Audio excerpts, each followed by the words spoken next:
فی زمانہ اس دور میں قرآن پاک میں 3 ایسی آیات کریمہ ہیں جن کے ضمن میں لوگ یہ فتنہ پھیلاتے ہیں کہ جن کو قبر میں دفن کیا جاتا ہے وہ نہ سنتے ہیں، نہ وہ جانتے ہیں، نہ وہ پہچانتے ہیں، اور نہ ہی وہ معاذ اللہ زندہ ہوتے ہیں۔ اس کے ضمن میں 3 آیتیں مختلف صورتوں میں اور سپاروں میں یہ موجود ہے۔ جو میں نے آیت کریمہ تلاوت کی یہ بھی انہی 3 آیتوں میں سے ایک اس کا بھی حصہ شمار ہوتا ہے۔ سورۃ الفاطر میں یہ آیت کریمہ موجود ہے اور آیت نمبر جو ہے وہ 22 اور 23 کی تلاوت کی ہے۔ تو سب سے پہلے اپنا عقیدہ یہ واضح کرتا چلوں کہ ہمارا یہ عقیدہ ہے کہ قبر والے زندہ ہوتے ہیں، اگر اچھے ہیں تو اللہ انہیں جزا بھی دیتا ہے، اگر وہ برے ہیں تو اللہ انہیں سزا بھی دیتا ہے۔ تو اللہ رب العزت نے انہیں زندہ کیسے رکھا ہے؟ جس طرح میرا رب چاہتا ہے انہیں زندگی قبر میں اسی طرح سے اللہ نے عطا فرمائی ہوئی ہے۔ اور بعض لوگ تو معاذ اللہ یہاں تک بھی کہہ دیتے ہیں کہ جس نبی کا تم کلمہ پڑھتے ہو وہ بھی معاذ اللہ زندہ نہیں ہے۔ یہ ہمارے ہاں جہالت ہے اور یہ فتنے ہیں، ان کا سدباب کرنے کے لیے علماء اہل سنت نے بے شمار ایسے جوابات جو کتابوں اور تقریروں کی صورتوں میں بھی موجود ہیں، لیکن ہمارے اہل سنت کے لوگ دین کی تعلیم کے بارے میں کوئی دلچسپی رکھتے نہیں ہیں۔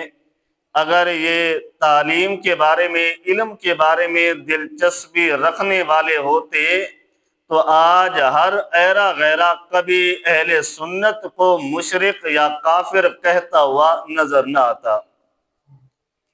اصل وجہ یہی ہے کہ ہم لوگ دین کی تعلیم سے اور علمی باتوں سے ہم عاری ہیں، علمی باتیں ہم سنتے نہیں۔ اس لیے جو ایرا غیرہ ہمیں کہہ دیتا ہے قبر والے سنتے نہیں ہیں، قرآن کی آیتیں پیش کر دیتے ہیں، تو ہم اپنا عقیدہ چھوڑ کر ان کی باتوں پر عمل کرنے والے بن جاتے ہیں۔ اور قرآن پاک میں صرف 3 آیتیں ایسی ہیں جن کے بارے میں اللہ رب العزت نے فرمایا کہ اِنَّكَ لَا تُسْمِعُ الْمَوْتَى، کہ بے شک آپ مردوں کو نہیں سنا سکتے۔ اب ان آیتوں کے علاوہ اور کتنی ایسی آیتیں ہیں جہاں پر اللہ رب العزت نے فرمایا نبی ولی تو درکنار رہا، جو میری راہ میں شہید ہو جائے انہیں بھی مردہ گمان نہیں کرنا، انہیں بھی مردہ گمان نہیں کرنا۔ قرآن کی آیتوں کے بدلے میں قرآن کی آیتوں کو ہی پیش کرنا ہے، پھر آخر میں بخاری شریف کی احادیثیں اور دوسری کتب کی احادیثوں سے یہ ثابت کرنا ہے کہ جو دنیا سے چلے جاتے ہیں، جو انتقال کر جاتے ہیں، وہ ہمیں جانتے ہیں، ہماری جوتوں کی آہٹ کو بھی سنتے ہیں، وہ ہمیں پہچانتے ہیں، اور جو باتیں، جو التجائیں اللہ والوں سے ہم کرتے ہیں وہ اللہ والے ہماری التجاؤں کو بھی سنا کرتے ہیں۔ اور آج کا فی زمانہ لوگ آیتوں کے ضمن میں چلتے ہیں۔ تو پہلی آیت کریمہ جو اللہ رب العزت نے ارشاد فرمایا وَمَا يَسْتَوِي الْأَحْيَاءُ وَلَا الْأَمْوَاتُ،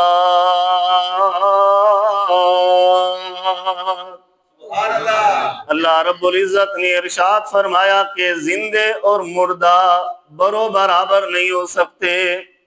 آگے میرے رب نے ارشاد فرمایا ان اللہ یسمع من یشاء، بے شک اللہ جسے چاہے اس کو سنا دے، کہ وما انت بمسمع من فی القبور، اور آپ قبروں میں انہیں نہیں سنا سکتے۔ ان انت الا نذیر، آپ تو فقط ڈرانے کے لیے دنیا میں تشریف لائے ہیں۔ اب اس آیت کریمہ میں اللہ رب العزت نے ایک لفظ واضح انداز سے فرمایا کہ وما انت بمسمع من فی القبور، کہ جو قبروں میں چلے جاتے ہیں یا جو قبروں والے ہوتے ہیں انہیں آپ سنا نہیں سکتے۔ اور اس آیت کریمہ کو لیتے ہیں چند لوگ اور لے کر کہتے ہیں کہ دیکھو تم قبروں کے پاس جاتے ہو، قبروں والے تو کچھ سنتے ہی نہیں ہیں، قبروں والے کچھ سنتے ہی نہیں ہے۔ تو ہم اس آیت کریمہ کا جواب دیتے ہیں کہ یہ آیت کریمہ اس پوری سورت کو دیکھ لیں، یہ پوری سورت مکہ شریف میں نازل ہوئی، اور جو مکی صورتیں ہیں وہاں پر نمازوں کا حکم نہیں تھا، زکاتوں کا حکم نہیں تھا، وہاں پہ جو حق تھا وہ عقیدے کے بارے میں تھا۔ اب ان آیتوں سے مراد اگر یہ آیتیں قبروں کو سنا نہیں سکتے ہم، پھر احادیث مبارکہ جو بخاری شریف میں موجود ہے اس کا انکار ہو جائے گا، یا تو قرآن پر عمل ہو سکے گا یا تو احادیثوں پر عمل ہو سکے گا۔ اب دونوں ایک چیز میں سے ایک کو ماننا پڑے گا، یا تو قرآن ہاتھ سے چلا جائے گا یا میرے نبی کا فرمان ہاتھ سے چلا جائے گا۔ پھر اس پر عمل ہم اس طرح کرتے ہیں کہ یہاں سے مراد اللہ رب العزت نے ابو جہل، عتبہ، شیبہ، وہ جو کافر تھے ان کے دلوں کو اللہ نے قبروں جیسا قرار دے دیا تھا۔ اللہ نے فرمایا کہ ان کے دلوں پر ختم اللہ علی قلوبہم وعلی سمعہم وعلی ابصارہم، کہ اللہ نے ان کے دلوں کے اندر مہر لگا دی، وہ سن نہیں سکتے، وہ دیکھ نہیں سکتے، حالانکہ وہ دیکھ بھی سکتے تھے، وہ سن بھی سکتے تھے۔ تو مہر کیسی تھی؟ وہ دل کے اوپر تھی، وہ سارا کچھ دیکھنے کے باوجود حقیقت کو نہیں دیکھ سکتے تھے، اور سارا کچھ سننے کے باوجود میرے نبی سے حق کی باتیں نہیں سن سکتے تھے۔ تو اس آیت کریمہ میں اللہ رب العزت نے آخر میں فرمایا ان انت الا نذیر، اللہ فرماتا ہے اے محبوب آپ تو فقط ان کو ڈرانے والے ہیں۔ تو ڈرایا دنیا میں جاتا ہے، قبر میں ڈرایا نہیں جاتا۔ اگر اس سے مراد ہم قبر لیں تو میرے محبوب ڈرانے والے تو دنیا میں تشریف لائے تھے۔ اب اس آیت کریمہ میں یہ دیکھنا ہے کہ وہ لوگ جو ان آیتوں کو سناتے پھرتے ہیں، کہتے پھرتے ہیں دیکھو قبروں میں کوئی نہیں سنتا، نہ انہیں سنا سکتے ہو، حالانکہ آخر میں اس آیت کریمہ میں اس آیت کے ساتھ ہی فرمایا ان انت الا نذیر، اے محبوب ہم نے آپ کو ڈر سنانے والا بھیجا ہے۔ اب ڈر کیسا ہوتا ہے؟ ڈر تو قبر میں جو چلا جائے گا اس کو کیا سنائیں گے ہم؟ اس کو تو کوئی ڈر کی باتیں یا خوشخبری کی باتیں سنا ہی نہیں سکتے۔ تو ڈر اس کو سنایا جائے گا نا جو زندہ ہوگا۔ تو ڈرایا زندہ کو جاتا ہے، مردہ کو کون ڈرا رہا ہوتا ہے؟ تو گویا کہ اس آیت کریمہ میں یہ ثابت ہوا کہ یہاں سے قبریں مراد نہیں ہے، یہاں سے دلوں کو قبروں کے مشابہ بنانے کا اعتراض موجود ہے، کہ یہاں سے دل کافروں کے مثل قبروں کے بن چکے تھے۔ جس طرح بندہ قبر میں چلا جاتا ہے نا، اب اسے کہو تم کلمہ پڑھ لے، وہ تو اب اس کا کلمہ پڑھنا بھی بیکار ہے۔ اب اسے کہو تو نماز پڑھ لے ہے تو وہ قبر میں، اب تو وہ دنیا سے چلا گیا۔ تو جس طرح قبروں میں جانے والا بندہ ہدایت نہیں لے سکتا یا نیکی کی باتیں نہیں لے سکتا، اسی طرح سے اللہ رب العزت نے یہ جو کفار تھے، یہ ابو جہل، عتبہ، شیبہ تھے، ان کے دلوں کو مثل قبروں کے میرے رب نے مشابہ بنا دیا تھا۔ جب مشابہ بنایا تو صاف ظاہر ہے اس آیت کریمہ سے جو بظاہر قبریں ہیں وہ مراد نہیں، جو کافر ہیں ان کے دل قبر بن چکے تھے۔ تو دوسری آیت کریمہ ہے جس کو بار بار پڑھا جاتا ہے اور سورۃ الروم میں ہے، اور اس آیت کریمہ میں بھی اللہ رب العزت نے اسی انداز میں ذکر فرمایا، اور سورۃ الروم آیت نمبر 52 ہے۔ تو اللہ رب العزت نے ارشاد فرمایا فَإِنَّكَ لَا تُسْمِعُ الْمَوْتَى وَلَا تُسْمِعُ الصُّمَّ الدُّعَاءَ، کہ بے شک آپ مردوں کو نہیں سنا سکتے، تو آپ اگر بہروں کو پکار کر بھی بلانا چاہیں اذا ولوا مدبرین، تو وہ پیٹ پھیر کر بھاگنے والے ہیں۔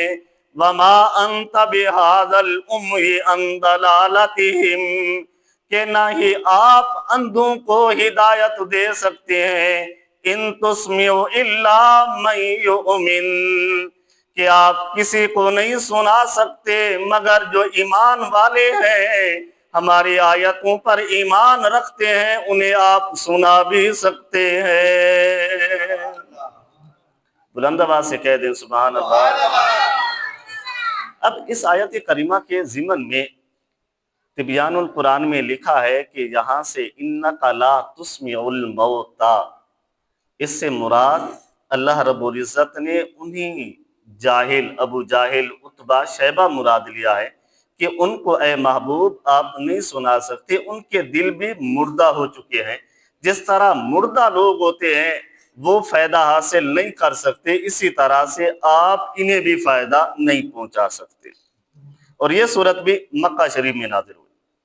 اب مکہ شریف میں جو تھا وہ سارا کفر ہی تھا، تو ان کفر کو حضور صلی اللہ علیہ وسلم تبلیغ کرتے، انہیں ایمان کی طرف لانے کی کوششیں کرتے، وہ لوگ ایمان نہ لاتے، تو اللہ فرماتا ہے کہ وہ ایمان کیسے لاتے، ان کے دل تو مردہ ہو چکے ہیں۔ تو اس آیت کریمہ میں زندہ لوگوں کو مردے کے مشابہ کر دیا۔ اور اسی طرح سے تیسری آیت کریمہ جو سورۃ النمل میں موجود ہے، اس آیت کریمہ میں بھی اللہ رب العزت نے اسی انداز سے فرمایا انک لا تسمع الموتى ولا تسمع الصم الدعاء، کہ بے شک اے محبوب آپ ان کو نہیں سنا سکتے جو دلوں کے مردہ ہو چکے ہو۔ اب یہ تین آیتیں ہوتی ہیں جو لوگ قبروں کی زندگی کے منکر ہیں، جو کہتے ہیں قبر والے زندہ نہیں ہوتے، کوئی فائدہ نہیں دے سکتے، وہ ان تین آیتوں کو پڑھ کر سنایا کرتے ہیں۔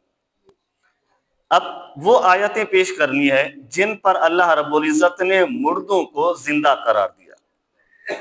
اب یہ تین آیتیں ہیں، آپ لوگوں کو یہ لوگ پڑھ پڑھ کر سنائیں گے۔ دیکھو انک لا تسمع الموتى، موت سے مراد حقیقی موت نہیں ہے، یہاں پر موت سے مراد وہ جو ابو جاہل ہوتا تھا، عتبہ شیبہ ہوتے تھے، یہ جتنے بھی بڑے بڑے کافر ہوتے تھے، تو یہ حضور صلی اللہ علیہ وسلم کی تبلیغ کو بھی سن کر ایمان نہیں لاتے تھے۔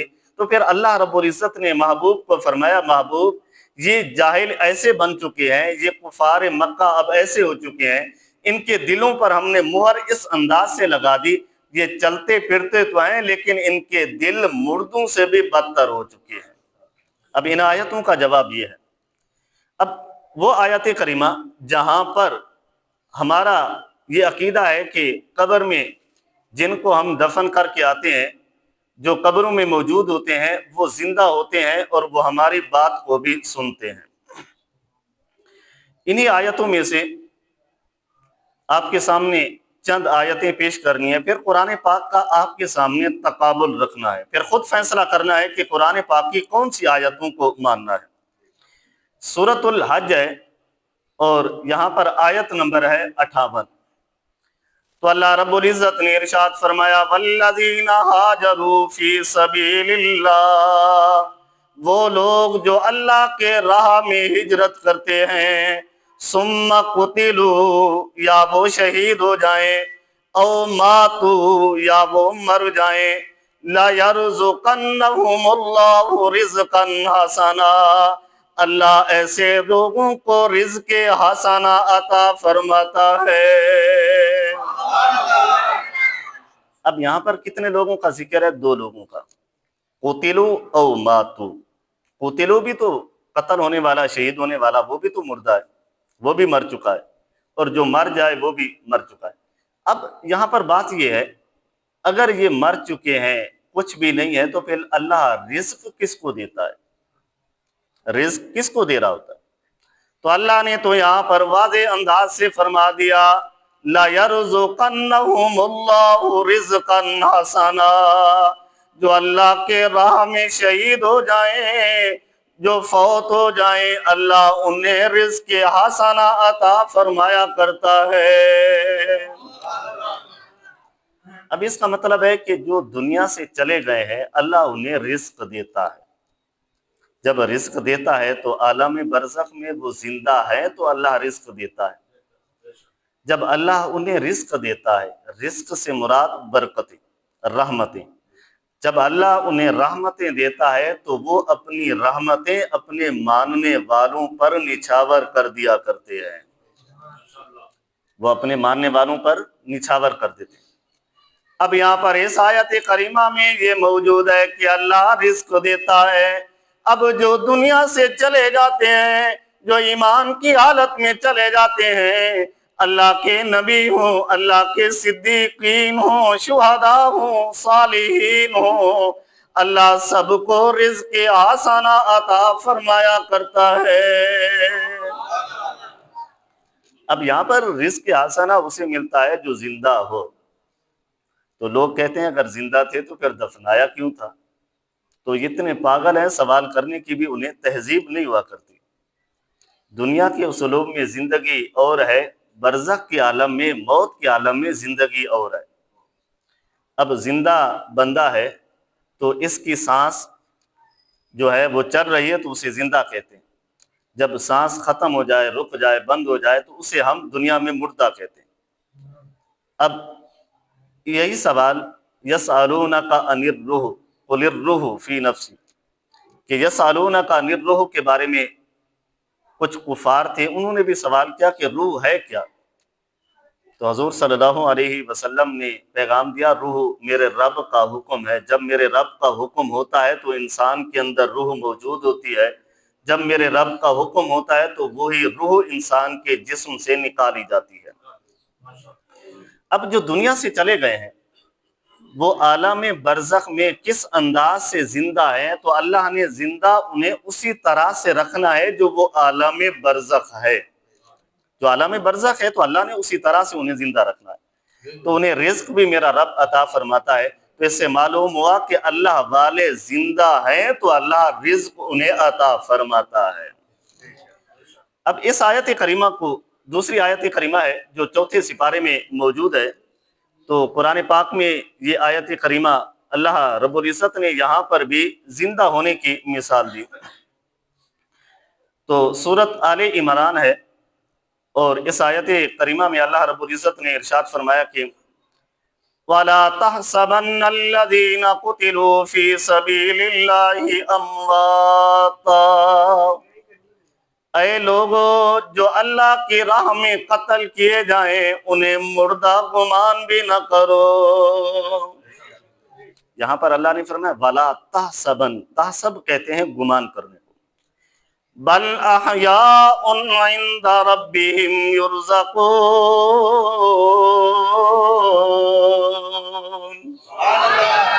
بلکہ وہ زندہ ہیں اپنے رب کے پاس سے، یرزقون، تو اللہ انہیں رزق بھی عطا فرماتا ہے۔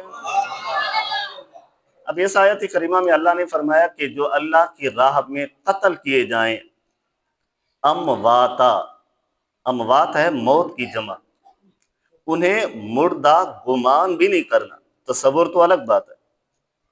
تو اللہ فرماتا ہے بل احیاء عند ربہم، بلکہ وہ اپنے رب کے پاس زندہ ہے، اللہ انہیں رزق بھی عطا فرمایا کرتا ہے۔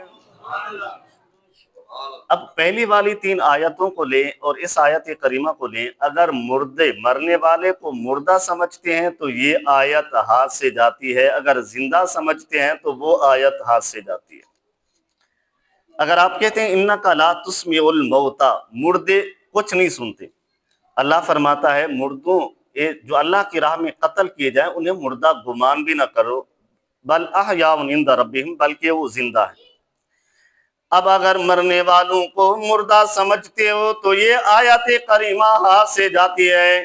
آیت کریمہ تو کیا قرآن کے ایک حرف کا منکر بھی دار اسلام سے خارج ہو جایا کرتا ہے۔ اب جو کہے کہ اللہ کے نبی زندہ نہیں ہے تو پھر اس آیت کریمہ کا کیا جواب دیں گے، جہاں پہ اللہ فرماتا ہے بل احیاء، وہ تو زندہ ہے۔ ایک تو ہم کہتے ہیں نا زندہ ہیں وہ لوگ، ایک تو رب فرماتا ہے۔ جب اللہ فرما رہا ہے وہ زندہ ہے تو پھر ہم میں سے کس کو یہ طاقت ہے اللہ والوں کو مردہ کہہ سکے؟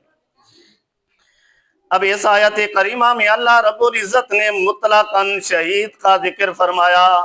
شہید وہ ہے جو اللہ کی راہ میں لڑتے ہوئے اپنی جان کا نذرانہ پیش کر دے، اور شہید سے صدیقین اعلیٰ ہوتے ہیں، اور صدیقین سے اللہ کے نبی اعلیٰ ہوتے ہیں۔ اللہ کے تمام نبیوں سے ہمارا نبی اعلیٰ اور عرفہ ہوا کرتا ہے۔ اب یہاں پر شہید زندہ ہیں تو بتاؤ اللہ کے نبی بدرج اولا زندہ ہوا کرتے ہیں۔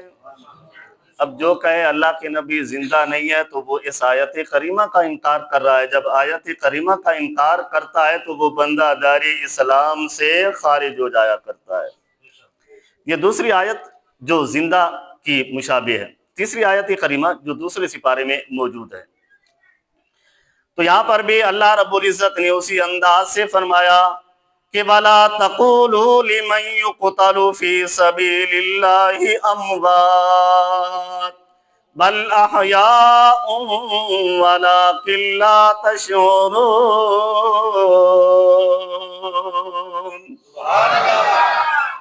اللہ رب العزت نے فرمایا وَلَا تَقُولُوا، تم نہ کہو لِمَن يُقْتَلُ فِي سَبِيلِ اللَّهِ، جو اللہ کی راہ میں شہید ہو جائیں، قتل ہو جائیں، اموات انہیں مردہ، بل احیاء ولکن لا تشعرون، تو اللہ فرماتا ہے بلکہ وہ زندہ ہوتے ہیں لیکن تمہیں اس کا شعور تک نہیں ہوا کرتا۔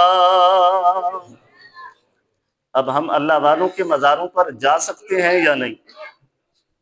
بلند آواز سے کہہ دیں جا سکتے ہیں، بلند آواز سے کہہ دیں جا سکتے ہیں۔ وہ زندہ ہے یا مردہ؟ بلند آواز سے کہہ دیں وہ اب تین آیتیں ایسی پڑھی جن پر اللہ رب العزت نے فرمایا اِنَّكَ لَا تُسْمِعُ الْمَوْتَىٰ، کہ جو مر جائیں انہیں آپ نہیں سنا سکتے۔ اور تین آیتیں وہ پڑھی جہاں پر میرے رب نے فرمایا جو اللہ کی راہ میں قتل کیے جائیں انہیں مردہ تک نہیں کہنا۔ تو ہمارا یہ عقیدہ ہے کہ جو دنیا سے چلے جاتے ہیں وہ ہماری باتوں کو سنتے بھی ہیں اور سمجھتے بھی ہیں، اور ہم سے موحِ گفتگو بھی ہو سکتے ہیں، لیکن ہم ان کی آوازوں کو سن نہیں سکتے کیونکہ اللہ نے پردے رکھے ہوئے ہیں، اللہ نے پردے رکھ دیے۔ اب یہ تین آیتیں وہ تھی جہاں پر جن لوگوں کا یہ نظریہ تھا کہ مرنے والے نہیں سن سکتے، ان سے مراد زندہ لوگ تھے، زندہ وہ تھے جو ابو جہل، عتبہ، شیبہ تھے، کیونکہ وہ تینوں آیتیں تینوں صورتوں میں موجود، تینوں صورتیں وہ مکہ میں نازل ہونے والی تھیں۔ اب تین آیتیں وہ پڑھی جہاں پر اللہ رب العزت نے یہ بتایا کہ وہ زندہ ہیں، انہیں مردہ گمان بھی نہیں کرنا۔ اب قرآن کی تین آیتیں وہ اب دونوں میں تعارض ہو گیا، تعارض آپس میں ایک دوسرے سے مل گئی۔ اور ہمارا تو وہ عقیدہ ہے کہ ہم کہتے ہیں جو پہلی تین آیتیں جہاں پر اِنَّكَ لَا تُسْمِعُ الْمَوْتَىٰ کا ذکر ہے، اس سے مراد حقیقی مردے نہیں ہے، ان سے مراد وہ ہیں جن پر اللہ رب العزت نے زندگی میں مہر لگا دی ہو تو ان کے دل مثل مردہ کے بنے ہوئے ہوتے ہیں۔ سمجھ آ رہی بات کی؟ اب آپ لوگوں کو دو حدیثیں بیان کرنی ہے جو بخاری شریف میں موجود ہے، اور پہلی حدیث جو بخاری شریف میں موجود ہے اور حدیث نمبر ہے 1338، اور یہ حدیث دوسری جگہ پر بھی موجود ہے 1374 اس حدیث کا نمبر ہے۔ اسی طرح یہ حدیث مسلم شریف میں موجود ہے، تو اس مسلم شریف میں حدیث نمبر ہے 7216 نمبر ہے۔ اب کچھ لوگ ہوتے ہیں نا وہ ایک عیب 360 استعمال کرتے ہیں تو اس میں وہ لکھتے ہیں تو حدیث آ جاتی ہے، اور سمجھتے ہیں کہ اہل سنت و جماعت جو بریلوی لوگ ہوتے ہیں یہ صحیح حدیثوں کو بیان نہیں کرتے، تو اس لیے حدیثوں کا نام بیان کر دیا، لکھ دیا، بتا دیا تاکہ وہ لوگ آسانی سے یہاں پر ریسرچ کر سکیں۔ اور یہ حدیث مبارکہ حضرت انس بن مالک رضی اللہ تعالی عنہ سے مروی ہے، اور بخاری شریف میں 2 جگہ پر یہ حدیث موجود ہے۔ اور یہاں پر حضرت انس بن مالک رضی اللہ تعالیٰ عنہ فرماتے ہیں، عن النبی صلی اللہ علیہ وسلم قال العبد اذا وضع فی قبرہ، کہ جب کسی بندہ جب انتقال کر جاتا ہے تو وضع فی قبرہ، تو اس کو قبر میں جب رکھ دیا جاتا ہے، وتولی وذهب اصحابہ، تو قبر میں دفن کرنے کے بعد ذهب اصحابہ، تو جو صاحب ہوتے ہیں جو قبر میں دفن کرنے آتے ہیں، جیسے ہم لوگ چلے جاتے ہیں جا کر قبر میں دفن کرتے ہیں، تو پھر فرمایا کہ وذهب اصحابہ، جب لوگ واپس پلٹتے ہیں، انہ لا يسمع قرع نعالہم، تو مرنے والا شخص جسے ہم قبر میں دفن کر کے آتے ہیں، وہ چلنے والے واپس جانے والے لوگوں کی جوتیوں کی آواز کو بھی وہ سنا کرتا ہے۔ کس کی آواز کو؟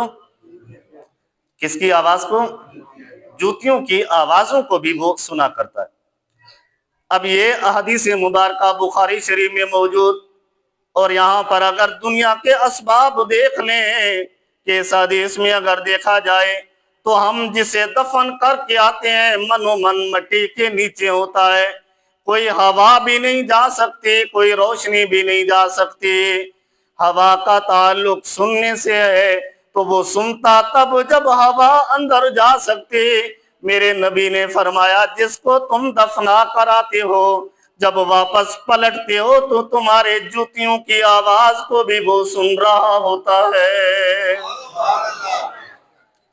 اب جوتی کی آواز کون سن سکتا ہے؟ اگر انک لا تسمع الموتى ہوتا تو پھر جوتی کی آواز کیسے سنتا؟ تو ہمارا عقیدہ ہے اللہ والوں کے مزار پر جب جاتے ہیں، ان کو جب ہم حال احوال دیتے ہیں، وہ ہماری آواز کو سنتے ہیں۔ اگر جوتیوں کی آواز کو سن سکتے ہیں تو ہماری صداؤں کو وہ کیوں نہیں سن سکتے؟ اب قرآن مانتے ہو تو حدیثیں ہاتھ سے جاتی ہیں، قرآن کی چند آیتیں بھی ہاتھ سے جاتی ہیں۔ اگر تم کہتے ہو مرنے والے کچھ نہیں سن سکتے تو پھر اس حدیث کا جواب تمہارے پاس کیا ہوگا؟ اس حدیث کا جواب کیا ہوگا پھر؟ تو ہم کہتے ہیں ہمارا نبی آج بھی قبر انور میں روضہ رسول میں زندہ ہے۔ ہمارا نبی آج بھی، بلند آواز سے کہہ دیں، ہمارا نبی آج بھی ہماری صداؤں کو وہ سنتا ہے، ہماری صداؤں کو وہ، ہماری صداؤں کو وہ۔ اب ایک عام سا بندہ جو ہمارے محلے میں علاقے میں انتقال کر جائے، اسے جب ہم دفنا کراتے ہیں تو وہ ہماری آواز، ہماری جوتیوں کی آواز کو سن سکتا ہے۔ تو جس کو اللہ نے تمام مخلوق کے لیے اعلیٰ اور عرفہ بنایا، جس کو تمام نبیوں سے اعلیٰ اور عرفہ بنایا، وہ ہماری صداؤں کو کیسے سماعت کرتا ہوگا؟ بلند آواز سے کہہ دیں سبحان اللہ۔ اب یہ بات آپ کو سمجھ آ گئی کہ مرنے والا، لیکن اللہ اسے جس طرح زندہ رکھتا ہے ہوتا اسی طرح ہے، جیسے ہم دنیا میں زندہ ہوتے ہیں اس طرح نہیں ہوتا، کیونکہ وہ عالم برزخ ہے اور ایک مقام ہے۔ اگر اس کو سمجھنا ہو تو تھوڑا سا آسان سی مثال یہ بھی دی جا سکتی ہے۔ ایک بچہ ہوتا ہے، ماں کے پیٹ میں ہوتا ہے لیکن ہوتا زندہ ہے، تو کوئی کہے کہ وہ ہم سے پانی نہیں مانگتا، وہ ہم سے پیسے نہیں مانگتا، کیسے زندہ ہے؟ تو ہم کیا دلیل دیں گے اس کو؟ کیا ہر چیز کی دلیل نہیں دی جاتی؟ کچھ چیزیں ایسی ہوتی ہیں جو بغیر دلیل کے بھی مانی جاتی ہیں۔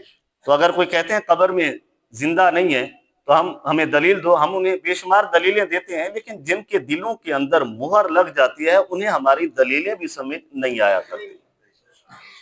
اب اسی طرح سے ایک چھوٹی سی مثال ہے، اس کو سمجھنا ہے کہ ہم گندم کے دنوں میں گندم لیتے ہیں، جا کر زمین کے اندر اسے دفن کر دیتے ہیں، دفن کرتے ہیں، لیکن کچھ ایسے دانے ہوتے ہیں جن سے دوبارہ سٹے نکل آتے ہیں، کچھ ایسے ہوتے ہیں جن سے سٹے نہیں نکلتے۔ اب اس کا مطلب ہے کہ دانے ایک جیسے نہیں ہیں، ڈالنے والا تو ایک جیسے ڈالتا ہے لیکن دانوں کی کیفیت ایک جیسی نہیں ہوتی، کسی سے سٹا نکلتا ہے کسی سے نہیں نکلتا۔ تو اگر اسی بات کو سمجھنا ہو تو سمجھنا آسان ہے کہ ہم میں سے کوئی اللہ والے ہوتے ہیں جو نیک بندے ہوتے ہیں، جب ہم میں سے دفن کر دیے جاتے ہیں، ہم انہیں دفن کرتے ہیں تو وہ مثل ان سٹوں کی طرح ہوتے ہیں، خود بھی شاداب رہتے ہیں اور لوگوں کو بھی آباد رکھا کرتے ہیں۔ کیا کہاں پہ اس کو دفن؟ کس میں؟ زمین کے اندر۔ زمین کے اندر دفن کرنے کے بعد بھی وہ فائدہ دیتا ہے۔ آج بھی اسی دفن ہونے والے دانے سے ہم فائدہ لیتے ہیں۔ کتنی مارکیٹ میں آتے ہیں، کتنوں کے کاروبار چلتے ہیں، لیکن ہر دانے کی یہ خصلت نہیں ہوتی، کچھ تو نکلتے ہی نہیں۔ تو آپ ان چیزوں کو بہتر جانتے ہیں۔ تو اس کا مطلب ہے جو ہم میں سے نیک ہوگا، جو اچھا ہوگا، وہ مثل اس دانے کے ہوگا۔ جس طرح دانا پھل پھول کر زمین کے اندر بھی دفن کر دیا جائے پھر بھی لوگوں کو فائدہ دیتا ہے، اسی طرح سے جو اللہ والے ہوتے ہیں انہیں ہم دفن بھی کر دیتے ہیں لیکن پھر بھی وہ ہمیں فائدہ پہنچایا کرتے ہیں۔ اب دوسری حدیث، یہ بھی بخاری شریف میں موجود ہے اور حدیث نمبر ہے 3980، اور یہ حدیث بھی بخاری شریف میں دو جگہوں پر موجود ہے، تو 4026 بھی ہے اور 3980 بھی ہے۔ اور یہ حدیث مبارکہ اس وقت کی ہے جب حضور صلی اللہ علیہ وسلم مکہ سے مدینہ شریف کی طرف ہجرت فرمائے تھے، تو اس وقت جنگ بدر کا ایک واقعہ ہوا تھا جو بہت مشہور ہے۔ تو اس میں اللہ رب العزت نے ایمان والوں کو طاقت اور قوت عطا فرمائی، فرشتوں کے ذریعے سے مدد کی، تو اللہ رب العزت نے اس جنگ میں ایمان والوں کو فتح یابی عطا فرمائی تھی۔ تو اس کے بعد پھر ایسا ہوا کہ 70 کافر قتل ہوئے تھے، 70 کافر وہاں پر جو ہے قید بھی کیے گئے تھے۔ ان 70 کافروں میں سے ابو جاہل بھی تھا، عتبہ اور شیبہ بھی تھے۔ اور بدر کہتے ہیں ایک کنویں کو، وہاں پر ایک کنواں تھا، تو صحابہ کرام نے ان کافروں کو جو اسلام کے خلاف لڑنے آئے تھے ان کو ٹانگوں سے گھسیٹ کر اس جو بدر کا کنواں تھا وہاں پر پھینک دیا تھا۔ جب پھینک دیا تھا تو حضور صلی اللہ علیہ وسلم جب ایک دو دن بعد حضور صلی اللہ علیہ وسلم خود اور صحابہ کرام بھی، حضرت عمر فاروق رضی اللہ تعالیٰ عنہ سے یہ روایت ہے اور بخاری شریف میں موجود ہے، تو جا کر وہاں پر اس کنویں کے کونے پر کنارے پر کھڑے ہو گئے۔ کھڑے ہوئے تو حضور صلی اللہ علیہ وسلم نے فرمایا فقال وجدتم ما وعدت ربکم، کہ اے کافرو جو میں نے تمہیں بتایا تھا کہ میرے رب کا وعدہ ہے اگر تم ایمان نہیں لاؤ گے تو تمہیں جہنم میں ڈال دیا جائے گا، تمہیں عذاب دیا جائے گا۔ قال وجدتم، تو فرمایا کہ کیا اب وہ تمہیں عذاب مل رہا ہے؟ حالانکہ ان کو تو کنویں میں ڈال دیا تھا اور جنگ بدر کا واقعہ۔ تو وہاں پر حضرت عمر فاروق رضی اللہ تعالیٰ عنہ، یہ روایتیں حدیث ہے، دوسری کتب میں جو حدیث ہیں ان میں تھوڑے سے لفظوں کا فکر ہے، تو فکریں تھوڑا سا الگ الگ ہیں۔ تو یہاں پر فقال له عمر، حضرت عمر فاروق رضی اللہ تعالیٰ عنہ نے حضور صلی اللہ علیہ وسلم کی بارگاہ میں عرض کی کہ یا رسول اللہ ما تخاطب من اقوام، کہ آپ ایسی قوم کو مخاطب ہوئے ہو جن کی لاشیں ہم نے اپنے ہاتھوں سے اس کنویں کے اندر ڈال دی ہے۔ اب یہاں پر ہیں دو فکریں، حدیث بخاری میں ہے فقال له تدعو امواتنا، کہ حضرت عمر فاروق رضی اللہ تعالیٰ عنہ نے فرمایا کہ یا رسول اللہ آپ ان سے مخاطب ہیں جو مردے ہو چکے ہیں، جو مر چکے ہیں۔ تو ان لوگوں کا نظریہ ہے نا جو مر چکا ہے وہ کچھ بھی نہیں سنتا۔ تو آگے میرے محبوب مصطفیٰ صلی اللہ علیہ وسلم نے فرمایا فقال والذی نفسی بالحق، کہ مجھے قسم ہے اس ذات کی جس کے قبضہ قدرت میں میری جان ہے، ما انتم باسمع لما اقوال، کہ یہ وہ لوگ ہیں جتنا تم سنتے ہو تم سے بھی یہ زیادہ سنا کرتے ہیں۔ اب کافروں کو سنا کون رہے ہیں؟ حضور صلی اللہ علیہ وسلم۔ اگر وہ کافر نہ سن سکتے تو میرا نبی ان سے کلام کیوں فرماتا؟ اس کا مطلب ہے وہ کافر زندہ تھے تو میرے نبی نے کلام فرمایا تھا نا، اگر کلام تب کیوں فرماتا جب زندہ ہی نہیں تھا؟ کیا میرے نبی کے سامنے انک لا تسمع الموتا یہ آیت نہیں تھی؟ کیا وہ آیتیں نہیں تھی جو آج ہمیں سنائی جاتی ہیں کہ دیکھو تم قبروں میں جاتے ہو، یہ تو کچھ سن ہی نہیں سکتے، تم انہیں کیا سنانے جاتے ہو؟ تو کیا میرے نبی سے آج کل کے یہ جاہل معاذ اللہ زیادہ پڑھے لکھے یا زیادہ قرآن کو سمجھنے والے ہیں؟ تو جب میرا محبوب ان کافروں سے مخاطب ہو کر پوچھ رہا تھا کہ بتاؤ، تو حضرت عمر فاروق رضی اللہ تعالیٰ عنہ نے سوال کیا، یا رسول اللہ ان سے کیسے پوچھ سکتے ہو، یہ تو مردہ ہیں، یہ تو ہمارے سامنے لاشیں ہیں۔ تو میرے نبی نے فرمایا جتنا تم سنتے ہو تم سے زیادہ یہ سننے والے ہیں۔ آگے فرمایا کہ وَلَكِنَّهُمْ لَا يَسْتَطِيعُونَ، لیکن یہ بولنے کی اللہ انہیں طاقت عطا نہیں فرماتا۔ تو گویا کہ یہ ہماری باتیں سنتے ہیں، سمجھتے ہیں، سارا کچھ جانتے ہیں۔ تو یہاں سے 2 حدیثیں 3 آیتیں بتائی کہ جن کو ہم دفن کرتے ہیں وہ زندہ ہوتے ہیں، وہ سنتے ہیں، ہمیں دیکھتے ہیں، پہچانتے ہیں، اور جن کو اللہ نے طاقت اور قوت دی ہوتی ہے تو وہ ہماری باتوں کو سن کر، ہماری مشکلات کو سن کر اللہ کی بارگاہ میں ہماری التجائیں بھی کیا کرتے ہیں۔ تو دعا ہے کہ اللہ رب العزت ہم سب کو سمجھنے کی توفیق عطا